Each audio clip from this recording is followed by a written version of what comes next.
नमस्कार, आप सभी का स्वागत है हमारे YouTube चैनल पे। दोस्तों, हमने 2017 का जो यूपी टेट का पेपर था उसका पार्ट 1 हमने कर लिया था। पार्ट 2 हमको करना है, तो आइए स्टार्ट करते हैं। पहला क्वेश्चन दिया था कि एक जो ट्रायंगल है ABC और उसके E, D और F, ठीक, 3 बिंदु हैं। जो D है वो B और C का मिडिल पॉइंट है, जो F है वो और A और B का मिडिल पॉइंट है, जो E है वो A और C का मिडिल पॉइंट है। तो उसके बाद 4 ऑप्शन दिए थे। तो ये एक थ्योरम है, तो इसको आपको ध्यान रखना है कि जो DEF, ठीक है, ट्रायंगल DEF का जो एरिया होगा, area of triangle DEF equal to 1/4 of total area. ABC का जो एरिया होगा उसका 1/4 होगा। ठीक, ये कहीं पे भी क्वेश्चन आ जाए, कैसे भी आ जाए, तो आपको ये अप्लाई करना है। ये जो बीच वाला है आपका DEF है वो पूरे एरिया का ABC का 1/4 है। ठीक है, ये आप इसको ध्यान रखना। अगला क्वेश्चन है, दो संख्याओं में से बड़ी संख्या का 2 गुना छोटी संख्या के 5 गुने से 3 ज़्यादा है तथा बड़ी संख्या के 4 गुने और छोटी संख्या के 3 गुने का जो योगफल है वो 71 है। दोस्तों, ऐसा क्वेश्चन जब भी मिले आपको तो उसको कम से कम आप 2 बार तो पढ़ लीजिए आराम से। ठीक है, इसमें बिल्कुल जल्दबाजी की ज़रूरत नहीं है। इसको पहले ध्यान से पढ़ो कि ये कह क्या रहा है। 2 संख्या की बात किया है और इसने 2 बातें कही हैं। पहले क्या बोला उसने, बड़ी संख्या का 2 गुना और छोटी संख्या के 5 गुने से 3 ज़्यादा है। एक बात हमारी ख़त्म। उसने दूसरी बात क्या बोली है, अब यहाँ से उसने दूसरी बात कह दी कि बड़ी संख्या के 4 गुने और छोटी संख्या के 3 गुने का योग दिया है। तो यहाँ पे हमारी 2 इक्वेशन आपको बनेंगी। तो संख्या को हम A और B मान सकते हैं, X और Y मान सकते हैं, ठीक है, कुछ भी मान सकते हैं। तो 2 संख्याओं में से बड़ी संख्या, सपोज करते हैं कि जो बड़ी संख्या है वो X है, छोटी संख्या वो Y है। AB भी मान सकते हैं। और क्वेश्चन में कह रहा है कि बड़ी संख्या का 2 गुना, तो बड़ी संख्या का 2 गुना कर दिया तो आएगा 2x। बड़ी संख्या का 2 गुना, छोटी संख्या के 5 गुने से 3 अधिक है। छोटी संख्या क्या है? छोटी संख्या है हमारा y। छोटी संख्या के 5 गुने से, तो इसको 5 गुना कर दो। 5 गुने से कितना अधिक है? 5 गुने से 3 ज़्यादा है। ठीक, एक बार और पढ़ते हैं। बड़ी संख्या का 2 गुना, बड़ी संख्या का 2 गुना कर दिया 2x, जो है वो छोटी संख्या के 5 गुने से 3 ज़्यादा है। तो 2x इक्वल टू क्या आ जाएगा? 5y + 3। इसको क्वाड्रेटिक बना लो, मतलब लीनियर इक्वेशन है हमारा ये, इक्वल टू यहाँ पे 3 आ जाएगा। ठीक, तो ये हमारी हो गई क्वेश्चन नंबर 1। ठीक है, आगे क्या बोला है? फिर कहा है कि बड़ी संख्या के 4 गुना, बड़ी संख्या हमने x माना है तो x का 4 गुना, और छोटी संख्या के 3 गुने, छोटी संख्या क्या है हमारी y, 3 गुने का जो योग है वो है 71। अब ये हो गया। तो संख्या निकालनी है, तो दोनों संख्या निकाल आएंगी। हमारे पास 2 समीकरण दिए हैं तो निकाल आएगा। तो 2x - 5y = 3 और 4x + 3y = 7। तो इसको सॉल्व करने के लिए जो हमारा जो कॉफिशिएंट है, जैसे पे x का कॉफिशिएंट कितना है, 4 है, तो वहाँ पे भी 4 होना चाहिए। अगर ये नहीं है तो इसको बराबर करना चाहिए। तो क्या करें, ये थोड़ा हमारा इजी हो जाएगा, तो इसको करते हैं। तो क्वेश्चन नंबर 1 को अगर हम 2 से मल्टीप्लाई कर दें तो क्या जाएगा? 4x - 10y = 2 से 6। ठीक है, तो ये हमारी इक्वेशन हो गई। अभी क्या करेंगे, इसको हम माइनस कर दें। तो यहाँ पे हमने कर दिया माइनस, तो यहाँ पे माइनस है तो हो जाएगा प्लस, ये हो जाएगा माइनस, तो ये कट गया। तो 10 और 3 कितना हो गया यहाँ पे? 13, मतलब 13y = इसमें से अगर हम माइनस करेंगे तो कितना आ जाएगा? 11 में से 6 गया 5, इसका मतलब आ जाएगा हमारा 65। ठीक है, तो y = 5, y की वैल्यू आ गई हमारी 5, और y की वैल्यू 5 आ गई तो x की वैल्यू निकालना है, तो उसको आप इसमें पुट कर दो, आ जाएगी। ये सेकंड वाले में पुट कर दो, निकाल देते हैं भाई इसको भी। यहाँ इसको देखिए, इसको 2 दिया है यहाँ पे, 2x = 5, y है हमारा कितना? 5 + 3, तो कितना आ जाएगा? 25 और 3 28, 2x = 28, तो x = कितना आ जाएगा हमारा? 14 आ जाएगा। ठीक है, अगला क्वेश्चन। बिल्कुल कठिन नहीं है, लेकिन अगर ऐसे क्वेश्चन आते हैं तो उसको आप कम से कम 2 बार आप अच्छे से पढ़ लीजिए। और ये चीज़ इसमें ध्यान देनी है आपको कि अगर कुछ इसमें कोई बात कही गई है तो उसने बात कहाँ पे ख़त्म की। तो 2 संख्याओं में से बड़ी संख्या का 2 गुना छोटी संख्या के 5 गुने से 3 ज़्यादा है। उसने एक बात अपनी कंप्लीट कर ली, ठीक है। फिर दूसरी बात उसने यहाँ पे स्टार्ट की है। तो जहाँ पे भी अगर 2 संख्याएं की बात की गई तो आप दिमाग में आ जाना चाहिए कि हो सकता है हमको x और y, a और b ये चीज़ हमको माननी पड़े।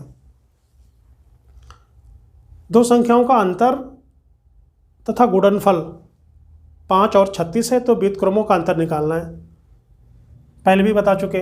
देखो ये चीज़ यहाँ पे ध्यान रखना, जब 2 संख्याओं का अंतर यानी डिफरेंस दिया है और मल्टीप्लाई दिया है, ठीक है, तो मल्टीप्लाई तो छोड़ दो, सेम रहेगा।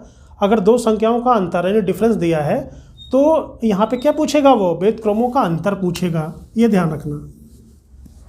अंतर क्या होगा, अगर 2 संख्याओं का योग दिया हो, अगर सम दिया हो तो व्युत्क्रमों का योग पूछेगा। अगर यहाँ पे डिफरेंस है तो यहाँ पे डिफरेंस, यहाँ पे सम है तो यहाँ पे सम, ये आप ध्यान रखना। तो इसका जो आंसर है, सीधा सीधा जो आपका आंसर है वो आ जाएगा 5/36।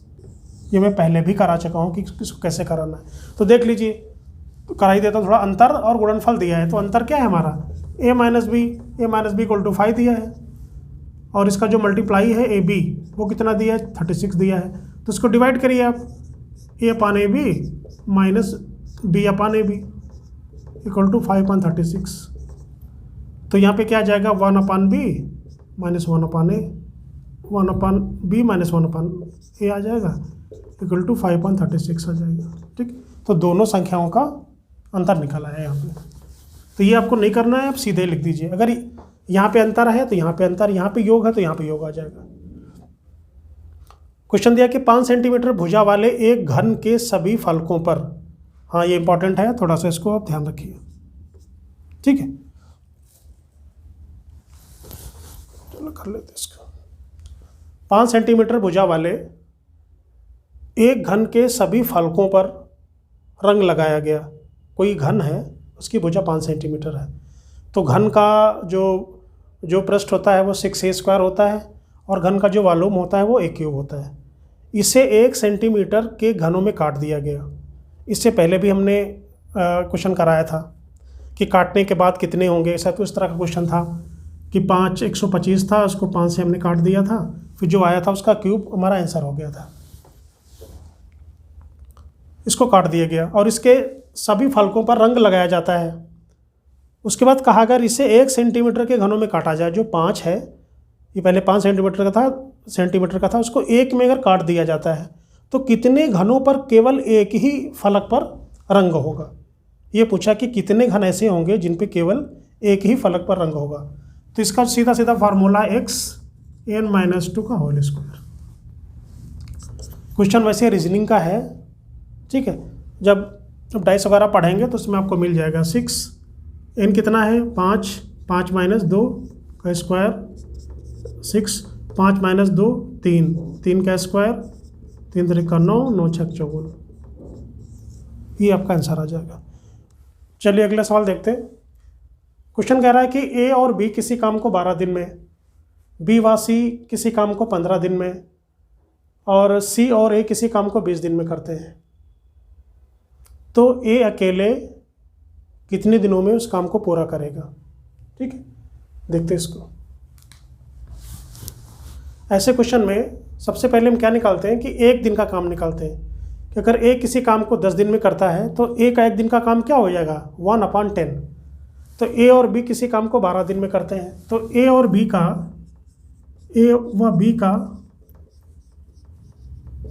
1 दिन का कार्य निकाल देंगे। उसका कितना आ जाएगा, 1/12, ठीक है। तो ए और बी का 1 दिन का कार्य कितना हो जाएगा, 1/12। इसी तरह से बी और सी का 1 दिन का 1/15। इसी तरह सी और ए का 1 दिन का कार्य 1/20, ठीक है। तो ए और बी का 1 दिन का वर्क कितना आ गया, 1/12। बी और सी का 1 दिन का कार्य आ गया 1/15, और सी और ए का आ गया 1/20। ठीक है, जब वो पूरा काम करते हैं 12 दिन में, तो एक दिन में कितना करेंगे? 1/12। बी और सी 1/15। ठीक है, अब तीनों मिलके, अब तीनों को हम ऐड कर देते हैं। तीनों का एक दिन का कार्य निकाल लेते हैं, A plus B, B plus C plus C plus A. कितना आ जाएगा? 1/12 प्लस 1/15 प्लस 1/20। ये आ गया आपका, तीनों का निकाल लिया तो आपका ये आ गया। ठीक है, अभी देखिए तीनों का एक दिन का कार्य है, तो ए प्लस बी, बी प्लस सी और सी प्लस ए, तो इसको ये क्या लिखेंगे? इसको हम 2a प्लस बी प्लस सी लिख देंगे। इसको का एक दिन का कार्य कितना आ जाएगा? अभी देखिए कि हमारा क्या है, ये हमारा फ्रैक्शन आ गया, और फ्रैक्शन को हमको इसको सॉल्व करना है। ठीक, इस सबसे पहले क्या करेंगे, इसका हम एलसीएम लेंगे। तो 12, 15, 20 का जो एलसीएम आएगा वो आएगा 60। तो 12 पंचे 60, 15 चौको 60 और 20 तीन 60। कितना आ जाएगा? 5 4 9, 9 3 12। तो ये आ जाएगा 12/60 इक्वल टू 1/5। ये आ गया आपका। आगे देखिए,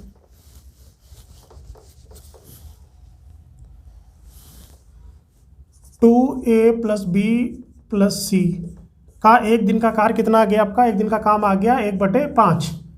तो ए प्लस बी प्लस सी का कितना आ जाएगा? 1/10। ये जो 2 है ना वो उसके नीचे चला जाएगा, या फिर हम 2 वहाँ से पहले से काट देते।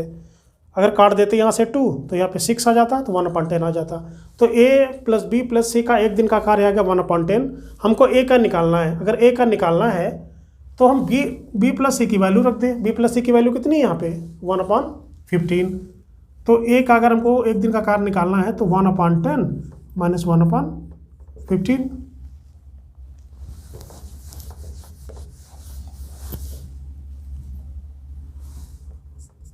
क्या आ जाएगा? 15 माइनस 10/10 इंटू 15। तो ये जाएगा 5/10 इंटू 15। 3 आ जाएगा, तो 1/30 आ जाएगा। तो ए का 1 डे वर्क कितना आ गया? 1/30। तो ए अकेले कितने दिनों में काम पूरा करेगा? तो ए पूरा काम करेगा 30 दिन में। ठीक, क्वेश्चन कह रहा है कि किसी 2 अंकीय संख्या के अंकों का गुणनफल 6 है। इंपॉर्टेंट है, क्वेश्चन आता है बार बार, थोड़ा ध्यान से। किसी 2 अंकीय संख्या के अंकों का गुणनफल 6 दिया है। बात क्या कि इसने 2 अंक की कोई संख्या है, संख्या में अगर 9 जोड़ने से जो संख्या प्राप्त होती है उसमें अंकों के स्थान बदल जाते हैं। ठीक है, देख लेते हैं इसको। किसी 2 अंकीय संख्या के अंकों का गुणनफल कितना दिया है? 6 दिया है। तो 2 अंकीय संख्या मानते हैं। माना संख्या क्या है हमारी? संख्या है 10x प्लस वाई। जब भी कभी 2 अंकीय संख्या की बात करेगा तो हम क्या लिखते हैं? जैसे यहाँ पे लिख दिया 42। तो ये 2 अंकीय संख्या हो गई, तो इसमें एक इकाई है और एक दहाई है। इसको हम ऐसे लिखेंगे ना, 42 को क्या लिखेंगे? 40 + 2। ठीक, तो एक यूनिट है, ठीक है, एक 10 डिजिट है इसका, इकाई दहाई। ठीक है, तो इसको ऐसे लिखते हैं, मतलब इकाई पे हमारा 2 है और दहाई के स्थान पे हमारा क्या है? 4 है। तो ये हमारा 2 अंकों की संख्या हुई। तो इसको हम लिखते कैसे हैं? इसको हम ऐसे लिखते हैं। कभी भी अगर 2 अंकों की संख्या की बात करेगा तो उसको मानेंगे 10x प्लस वाई मान लिया, उनके अंकों का गुणनफल। अंक कौन कौन से हैं? जैसे हमने 42 लिखा है, तो इसमें एक इकाई का अंक है, एक दहाई का अंक है, तो इसमें 2 ही तो अंक हैं, तो इनका गुणनफल उसने कितना दिया है? 6। तो x इंटू वाई यहाँ पर कितना है? x इंटू वाई दिया है 6। देखिए, किसी 2 अंकीय संख्या के 2 अंकीय संख्या हमने क्या माना? 10x plus Y. ये हमारी कंप्लीट 2 अंकीय संख्या होती है। इनके अंकों का गुणनफल दिया है 6। तो x और y मतलब इकाई और दहाई का जो मल्टीप्लाई है वो 6 है।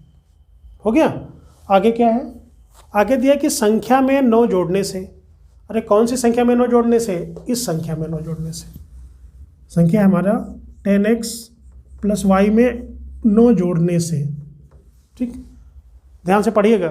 संख्या में 9 जोड़ने से प्राप्त संख्या में अंकों के स्थान बदल जाते हैं।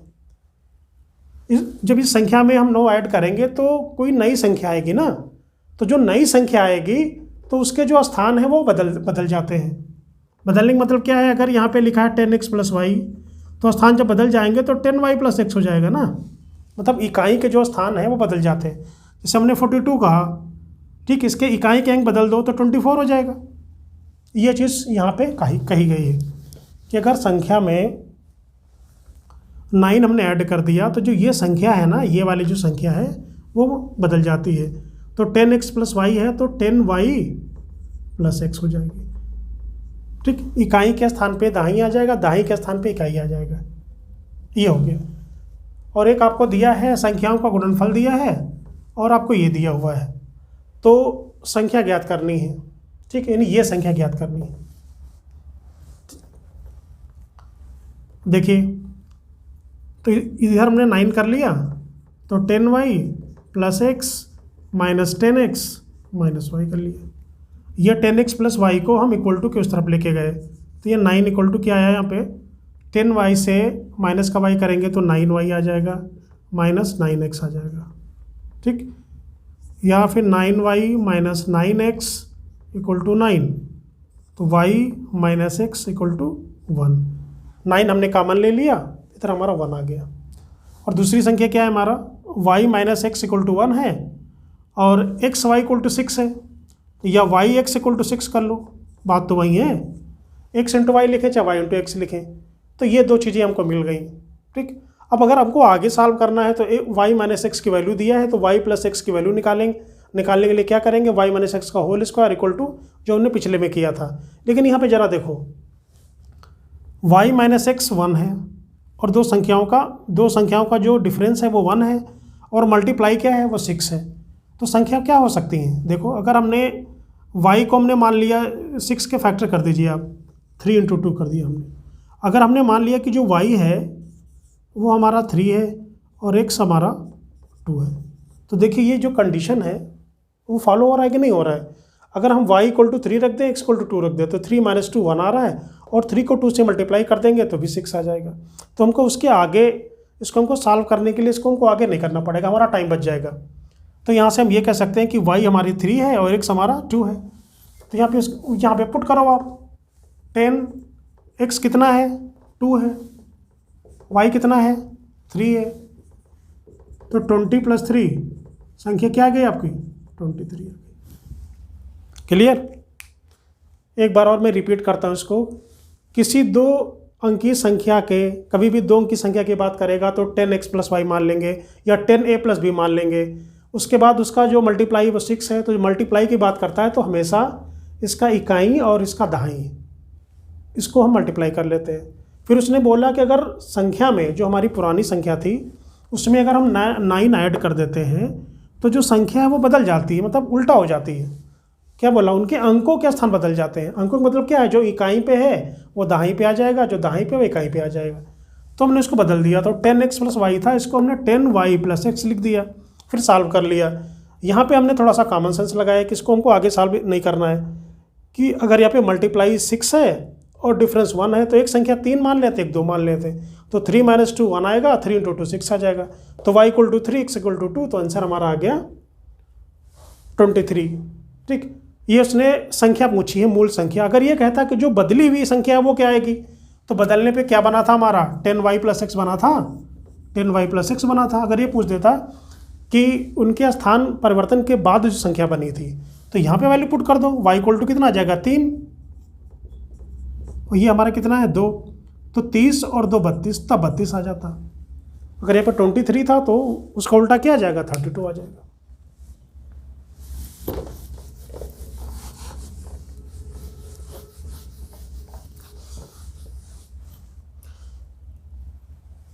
अगला क्वेश्चन दिया है कि 2 कोटिपूरक कोणों का अंतर, कोटिपूरक कोणों का अंतर दिया है 40, तो दोनों कोण, पहली चीज़ क्या है, जो क्वेश्चन है ना उसमें सभी में आपके ऑप्शन दिए हुए हैं। ठीक है, तो ऑप्शन के हिसाब से मैं नहीं कराता हूँ, आपको ऑप्शन के हिसाब से ही करना है। मैं इसको सॉल्व करा देता हूँ। देखो कोटि पूरक क्या होता है कि जब दो कोणों का जो योग है, जो सम है, वो 90 डिग्री हो, ठीक है, तो वो एक दूसरे के कोटि पूरक होते हैं। जैसे ये 30 है, इसका कोटि पूरक क्या हो जाएगा 60। अगर एक 40 है, उसका कोटि पूरक क्या हो जाएगा 50। अगर एक 10 है तो उसका कोटि पूरक क्या हो जाएगा 80। क्योंकि दोनों एंगल का जो सम है वो 90 आना चाहिए, ठीक है। तो इसमें आपके पास 4 ऑप्शन थे, ठीक है, और दोनों कोण पूछा है, तो दोनों कोण उसमें दिए हैं ऑप्शन में। जो मैंने ऑप्शन देखा है उसमें दोनों कोण दिए हैं, तो आपको ऑप्शन दोनों जो ऑप्शन दिए हैं उनको ऐड करके देख लेना। अगर किसी का 90 से ऊपर चला गया तो वो तो ऑप्शन होगा नहीं, ठीक है। जिनका ऐड 90 आ जाएगा वो होगा। तो इसको मैं करा देता हूँ। तो अगर एक हमारा मान लेते हैं, सपोज पहला एंगल हमारा x है, तो दूसरा एंगल कितना हो जाएगा 90 - x हो जाएगा। समझ में आया? हमने क्या बोला, कोटि पूरक कोण क्या होते हैं, किन्हीं दो कोणों का जो सम है वो 90 हो। अगर एक एंगल आपका 30 है तो दूसरा कितना होगा 90 - 30 = 60 होगा। ये चीज़ मैंने बोला आपको। अगर एक माना कि कोण हमारा x डिग्री का है फर्स्ट वाला, ठीक है, तो दूसरा कितना हो जाएगा, उसका कोटि पूरक क्या हो जाएगा 90 - x, और दोनों का अंतर दिया हुआ है। तो x - 90 - x, इसमें से इसको माइनस कर दिया हमने, तो कितना आ रहा है 40 आ रहा है। तो आ जाएगा x - 90 माइनस और माइनस प्लस x = 40 आ जाएगा यहाँ पे। x 2x = 40 + 90, तो 2x = 9 4 13 130, x = 65 डिग्री हो गया। अगर x 65 आया है तो दूसरा कितना आएगा 90 से इसको माइनस कर दो तो आ जाएगा शायद वो 25 डिग्री आ जाएगा। देखो 5 5 10 6 2 8 1 9, यही निकालना था आपको। तो यही एक ऑप्शन में ये दिया होगा आपको, सभी जो भी ऑप्शन दिया होगा उसमें जो दोनों एंगल दिए होंगे उनको हम ऐड करके देख लेंगे। अगर किसी का 90 से ज़्यादा है वो तो होगा नहीं, ठीक है। तो ये आपका हो गया, ऐसे निकालता। कोटि पूरक मतलब दोनों कोणों का जो योग है, जो सम है, वो होगा आपका 90 डिग्री। अब ये क्वेश्चन दिया है को 12 से डिवाइड करना है, तो कोई इतना बड़ा क्वेश्चन है नहीं, आपको सीधा सीधा आपको डिवाइड मार देना है। डिवाइड करने के बाद क्वेश्चन पूछेगा कि शेषफल क्या आएगा, तो वो आपको निकाल लेना है, ठीक। तो ये हो गया आपका यूपी टेट 2017 के बाद आपका क्या रहेगा, शायद अभी 16 है, तो उसके बाद हम आपको 16 का कराएंगे, ठीक है। तो ये जो लेक्चर है हमने 2 वीडियो में इसको कंप्लीट किया है और वो आपको मिल जाएगा। तो इसको आप देखिए, बार बार देखिए इसको, मैंने थोड़ा सा तेज़ पढ़ाया है तो वीडियो को पॉज करके आप देख लीजिए इसको अच्छे से। और दोस्तों अगर आपको ये वीडियो अच्छा लगा तो प्लीज़ आप चैनल को सब्सक्राइब ज़रूर कर लीजिए।